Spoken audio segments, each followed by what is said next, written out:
In this video, we will talk about the context of the book of Exodus. When we look at the book of Exodus, we want to focus on the context, the authorship, the dating, and what the focus of the text is. The book of Exodus, as part of the Torah, is often attributed to Moses. Now, even though this is traditionally attributed to Moses, as we've talked about in previous videos, there are some problems with the idea of Mosaic authorship in the text, such as contradictions and repetitions in the text. We see in Exodus that Moses' father-in-law is sometimes called Reuel and sometimes called Jethro. We see the Ten Commandments given on a mountain, which is sometimes called Sinai and sometimes called Horeb. Most scholars agree that the authorship of this text is anonymous, and that there were multiple authors as well. Moses' name was probably put on later because of some of the verses we see in Exodus. For example, in 24:4, the text says, "And Moses wrote down all the words of the Lord. He rose early in the morning and built an altar at the foot of the mountain and set up 12 pillars corresponding to the 12 tribes of Israel." Taking this out of context, we might assume that this is applying to the text of Exodus or even the Torah itself. But if we look at the actual context of this verse, this is the time when Moses is receiving the commandments in the story of Exodus. So the idea here is that Moses is writing down the words that God is giving him, which are the commandments. Similarly, we see this in 34:27, which says, "The Lord said to Moses, write these words in accordance with these words I have made a covenant with you and with Israel." Similarly, these words are talking about the Mosaic covenant and the commandments that Moses is given in the story, not the text of Exodus itself. What we do see are the JE and P sources making up the work that we see here. In some cases, we do see an emphasis on covenants and genealogy, which is characteristic of the P source, but a lot of the narrative is the J and E sources being combined. Because of this, we can date the text to sometime between the 10th and 6th centuries BCE. As we've looked at with the documentary hypothesis, some of these will be composed around the 10th century, which would be the J source, and the text would probably be completed around the 6th century with the P source. The text emphasizes three major things. The first of these is an emphasis on the Israelites as God's chosen people, and shows how God protects his chosen people. This happens throughout the story of Exodus, where the Israelites are in slavery and are led out of it, and despite their shortcomings are still taken care of. Second, we see the establishment of a covenant through Moses, which we call the Mosaic covenant. We'll talk a bit more about Mosaic covenant and covenants in general in the next video. And third, the text shows how the Israelites come to inherit the Promised Land. Now, the Promised Land is Israel and Canaan, and this land becomes important through the rest of the story of the Israelites. The book of Exodus shows how the Israelites get there, out of slavery from Egypt.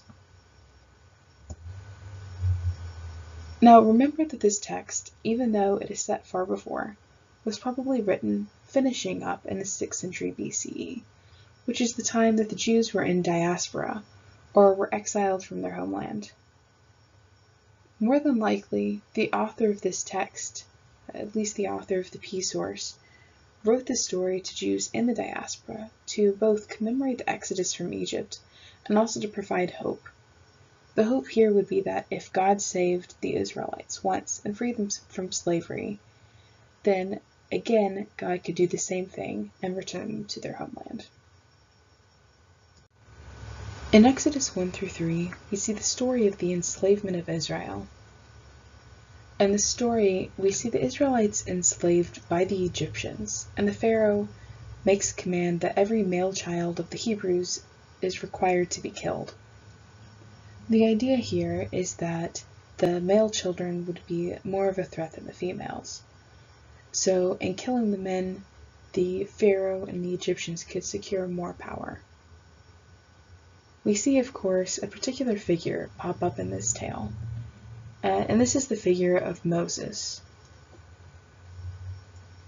In Moses' story, towards the beginning, it says, "Now a man from the house of Levi went and married a Levite woman." This is important to establish Moses and his brother Aaron as Levites. We'll see later that the Levites become the tribe of the priesthood. So Aaron becomes the first high priest and essentially the first person who begins this lineage of the priesthood running through the Levites. Moses, of course, is cast into the river in a basket because his mother could not stand for him to be killed, and is found by the Egyptian princess who raises him.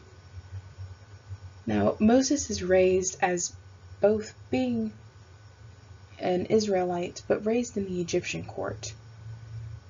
His name is interesting play on words. In Egyptian, Moshe literally means child, and in Hebrew, Mashah means to draw or to draw out, just like his basket is drawn out of the water.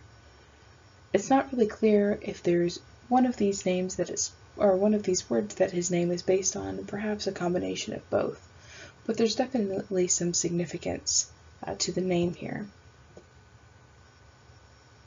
In Exodus 1 through 3, we already see Moses as an adult, and we see two different theophanies. Theophany literally means an appearance of a god.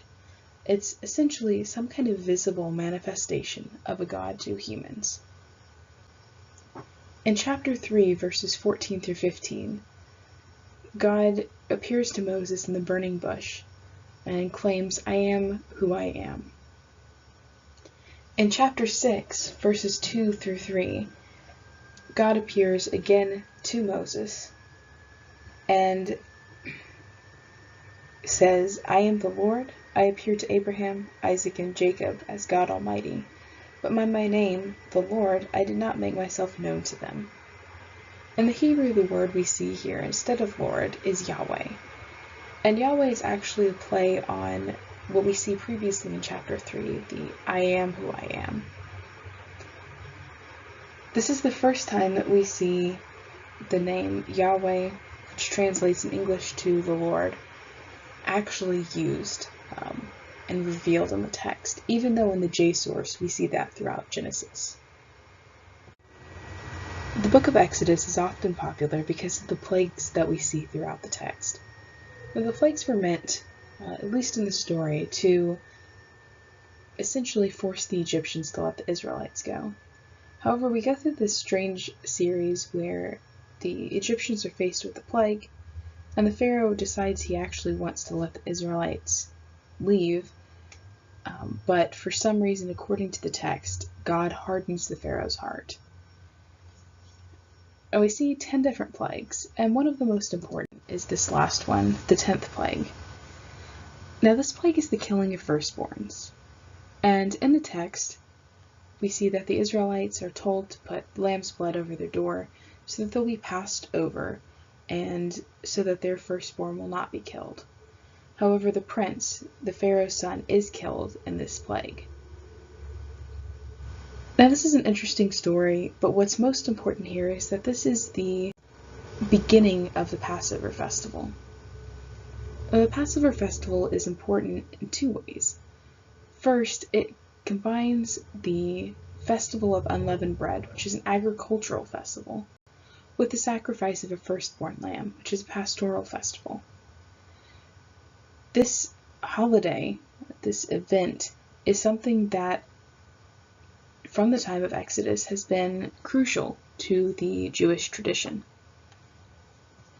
Now, the Passover is commemorated as remembering the story of the Exodus from Egypt and how God has saved his people. And you can see here in the word Passover, which is the English term for it, that we still get the idea of passing over somebody who's supposed to be killed.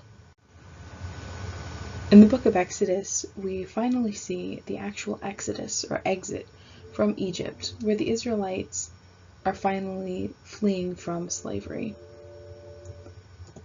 Now in the text, we see that they cross the Red Sea, which is what most translations have. You can see on this map here that the Red Sea is this large area of water. Now, of course, this is miraculous within the story if the Israelites are crossing the Red Sea that Moses parts. It's very large and would be difficult to cross. Other translations and scholars dating back, both Jewish and Christian scholars, have noticed that the text that we see here in Hebrew doesn't actually mean Red Sea, but actually means Reed Sea, or Sea of Reeds. Some would even translate it as Sea of Seaweed. The idea here is that this was not necessarily a sea, or even any kind of gulf, but rather some kind of marshy land. Now, this would still not, at least in the text, discredit Moses' parting of any water there, but it would certainly be a much smaller body of water and not something that we can really mark on a map like the Red Sea. Most modern biblical scholars typically prefer the translation Reed Sea rather than Red Sea based on the text. Now, after the Israelites are finally cross over whatever it is, the Red Sea or the Reed Sea, we see in chapter 15 of Exodus what we call the Song of the Sea. And the song is interesting. It's Moses singing to God, and what's most important about this is that this is actually, by most scholars' accounts, the oldest text that we actually have in the Hebrew Bible, predating the J source probably by about 300 years, dating back to possibly the 13th century. You can see some different imagery there that, after reading Enuma Elish and the Epic of Gilgamesh, sounds more similar to that than some of the later texts in the Hebrew Bible. Now, the story of Exodus obviously has very fantastical elements. The Israelites escape from slavery, they cross the Red or Reed Sea, and everybody who is trying to attack them dies. Many scholars want to discuss the historical plausibility of whether the Exodus could or could not have happened. And there are typically three major views here.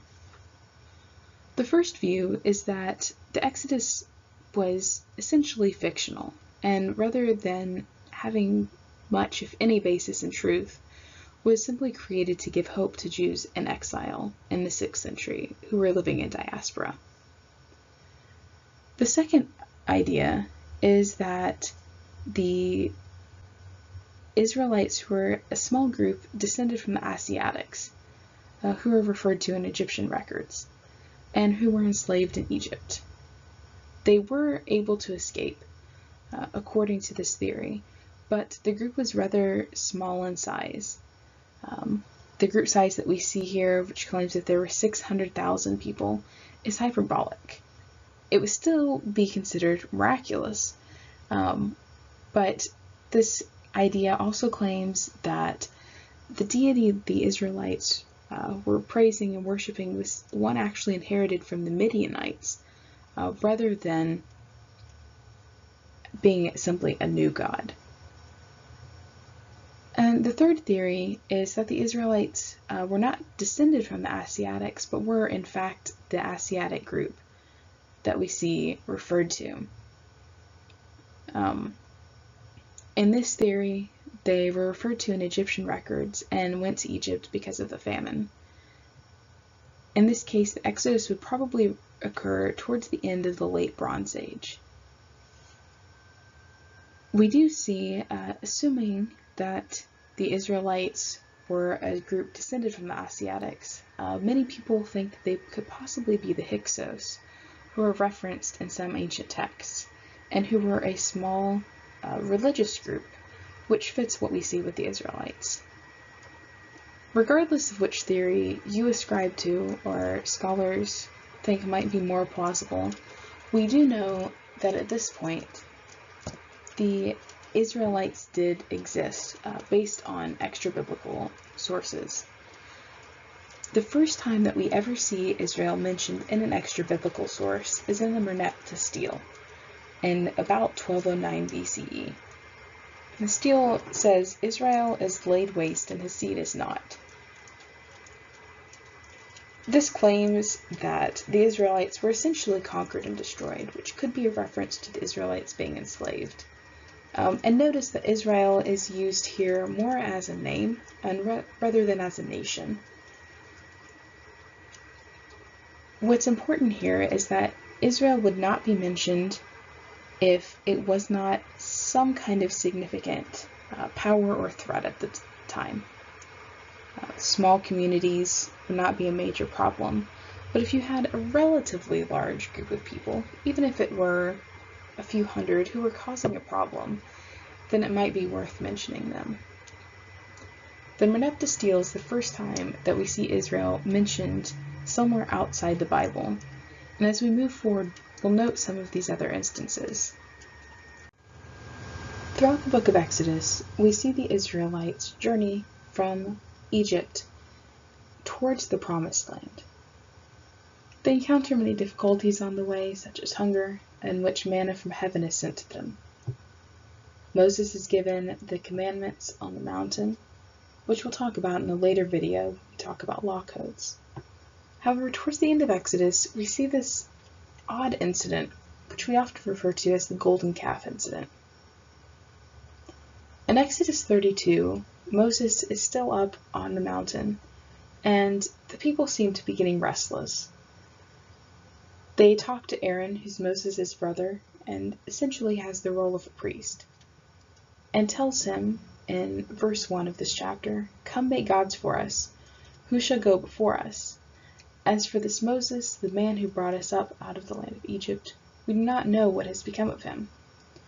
And Aaron, without resistance, decides to make a calf, an image of a calf, out of the gold of their rings and jewelry.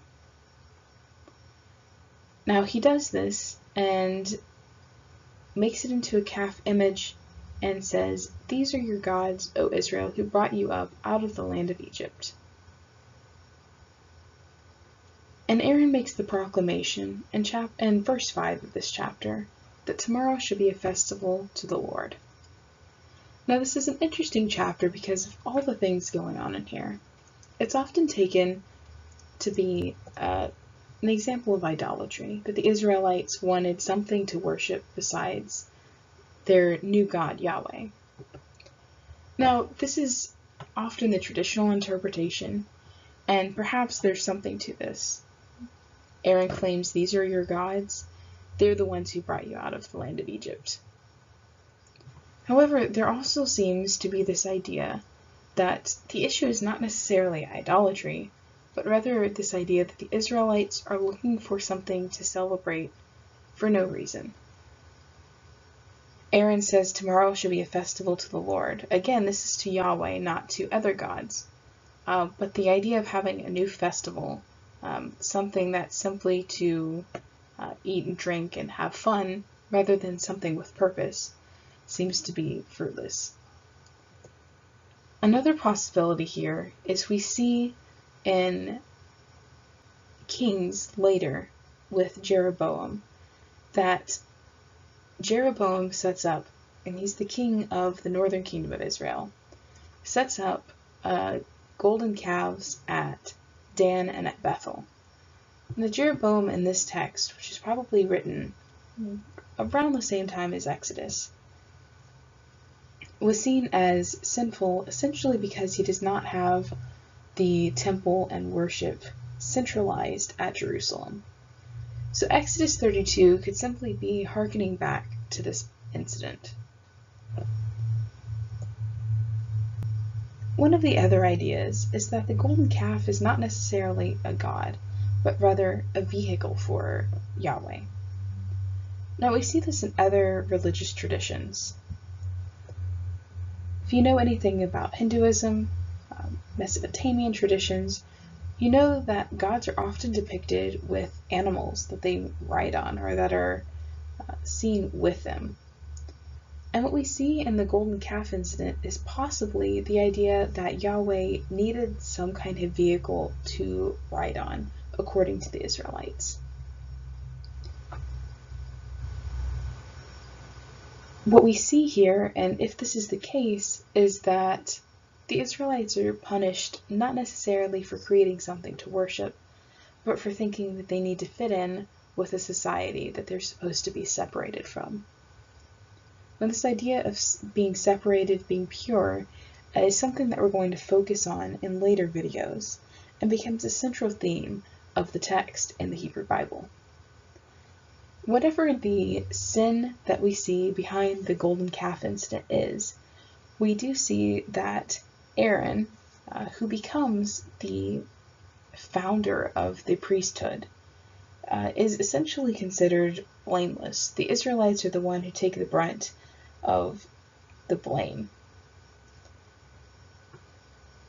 In verse 35, the last verse of this chapter, it says, "Then the Lord sent a plague on the people because they made the calf."